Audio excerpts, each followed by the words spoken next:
Welcome back. Now what we need to do is that we need to work on the design in case the screen is small.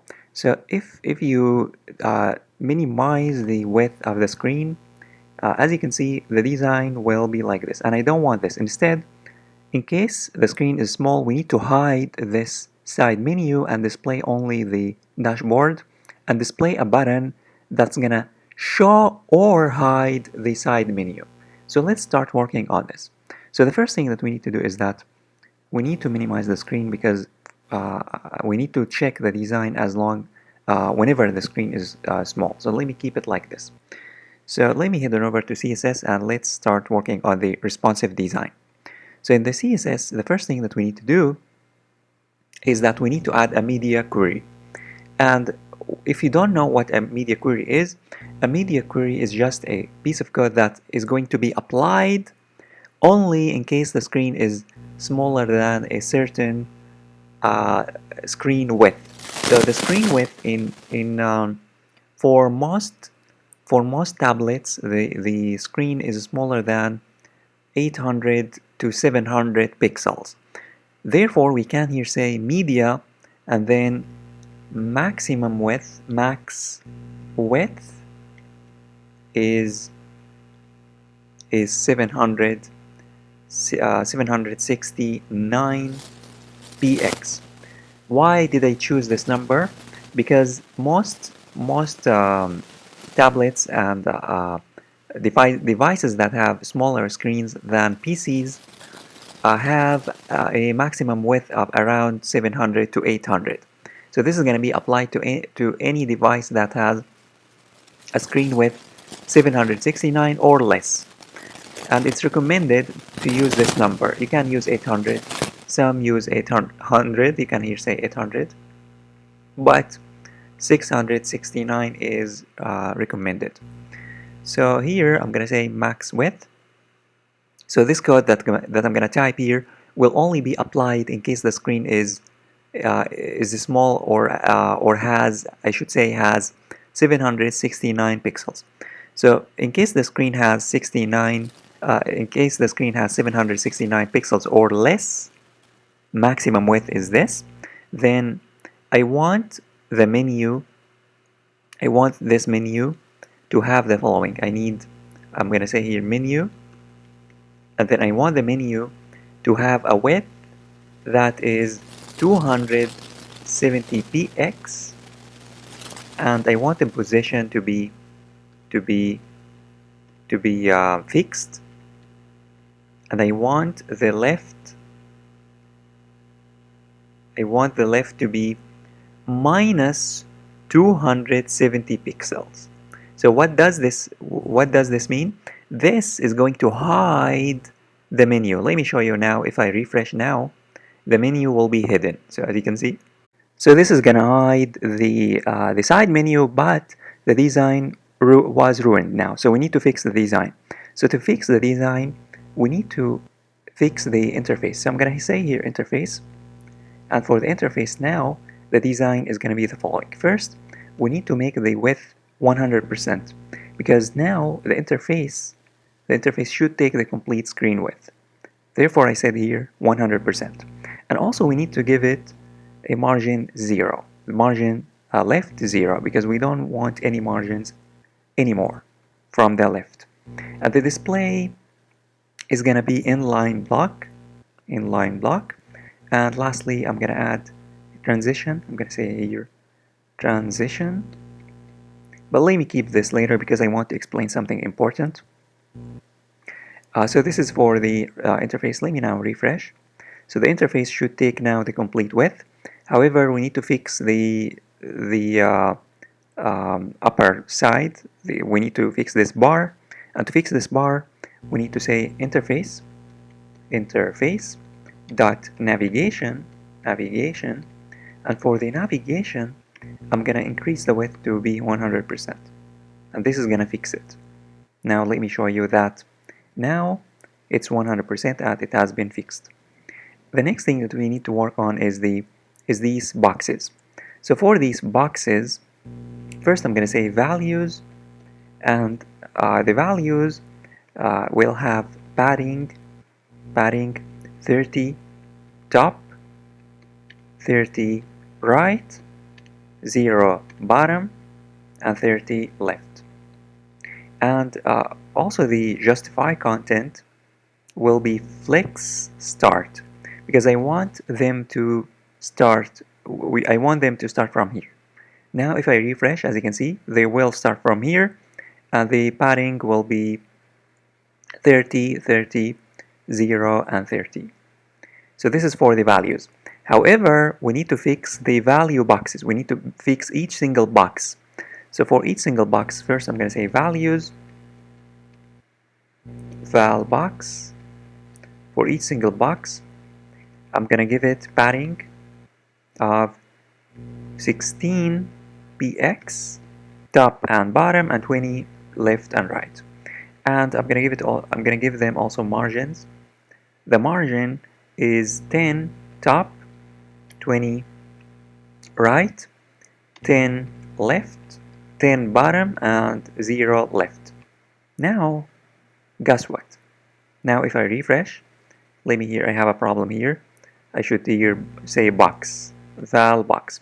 Now if I refresh, as you can see, there will be here, this space will make them look and fit together inside this big area. Now we need to work on the board. So for the board, for the table, we need first to say here board. For the board, first I'm gonna give it a width of 92%, and the padding will be 0, padding 0. However, the overflow x will be auto. So the overflow x is the x-axis overflow. It's gonna be auto. Let me show you what this is gonna do. Now if I refresh, as you can see, the table will fit the screen perfectly. This, in case the screen is like this, as you can see, will fit the screen perfectly. So this is almost 700. Now we need also to work on the to work after working on the board, we need to work on the table itself. So for the table itself, I'm gonna say here table. For the table itself, I'm gonna first give it a width of 100%,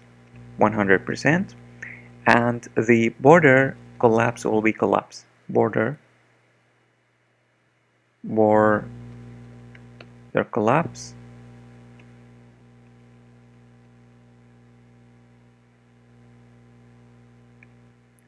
collapse. So this is for the table. Let me now save and refresh, and as you can see, this is how it's gonna look like. It looks amazing.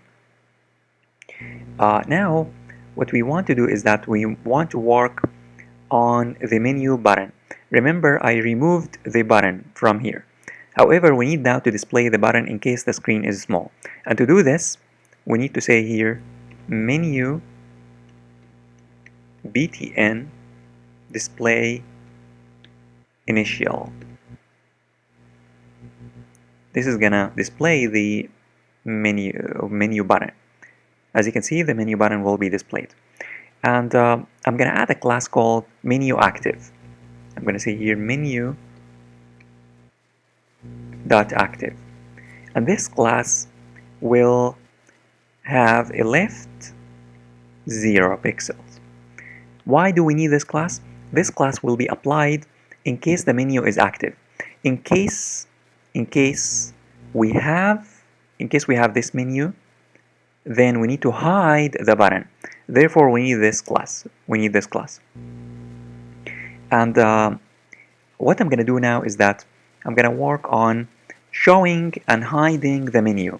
Now, in case the screen is small, the menu will be hidden. However, we want to let the user check out the menu if the user clicks on this menu button. And to do this, we need to use jQuery. Therefore, I'm gonna head on over to Google, and then I'm gonna type here jQuery CDN. I want you to search jQuery CDN, and you will find a link here that says code.jQuery.com, and it should say here jQuery CDN. Click on it, and then you will be taken to jQuery CDN. There are so many versions. The version that I'm going to be using is this one, the latest one, and I'm going to be using the minified version. Click on it and then click on copy to clipboard. And then you need to head on over back to your project, specifically in the index.html, and then at the top I want you to paste it just above the head. Paste it here. You need to paste it here. Again, you need to paste the jQuery just above the closing tag of the head. And then click on save and then save all. Now we need to hide, let me here close this. We need to hide this button and show the menu if user clicks on this button.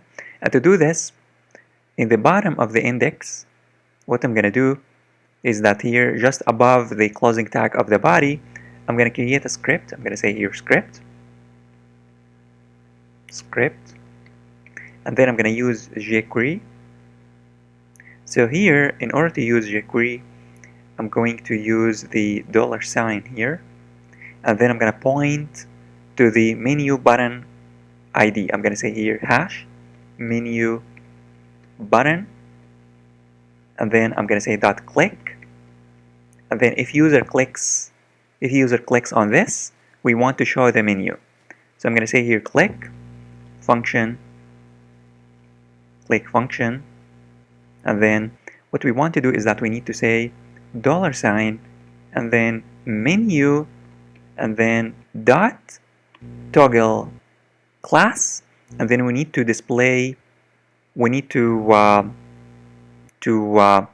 pass the active class. Remember, in the style.css we have this active class which is going to make the left to be 0px. So this is going to show the menu. Here if I say active, and here by the way I should say hash, don't forget here hash menu, because the menu is an ID. Now let me click on file and then save all. Now let me head on over to the browser and show you how awesome this is. Now if I click on this button, let me refresh and then let me click on this button. As you can see, if I click on this button, the menu will be displayed, but it's being displayed behind the dashboard. So we need to fix this. So to fix this, let me go back to the style.css, and in the style.css, what I'm going to do is that here in the just after the menu active, we want to decrease the size of this so that this menu will be displayed. And to do this, we can use here the menu active. In case the menu is active, we need to say here interface, and don't forget this sign. That if the menu active is active, if it's active, then the interface will have the following code. The interface will have a width that is the old width. Remember the old width? The old width was 100% minus 270, because in small screens the width is 270. The menu is 270. So if we subtract 270 from 100%, then we will get enough space for the board. And the margin left now, the margin left will be 270. We need also 270 from the left. And here px, don't forget the px. Let me now save and let me now head on over to the browser and test. Now if I refresh and if I click on this button, as you can see the menu will be displayed. If I click back on this button, the menu will be hidden, which is awesome. And this is going to be effective for small screens. Now let's add a transition, because as you can see, if I click on it, the menu will pop up quickly, will be displayed quickly, and I don't want this. Instead, I want some kind of delay. I want some delay, some time to some kind of design that, or effect I should say, that's gonna delay the process. And to do this, we can use the transition. So I'm going to add here a transition. I'm going to say transition, and that transition is going to be 0.3 seconds ease. And I'm going to apply this transition to the menu as well. So for this menu, I'm going to say transition 0.3 seconds ease. And also for the interface itself, I'm going to say transition 0.3 seconds ease. And here, don't forget seconds. Now let me save and refresh. Now if I refresh, and if I click on the menu button, as you can see, there is some kind of effect that makes the process outstanding. It just feels natural. It's amazing. Now it's amazing.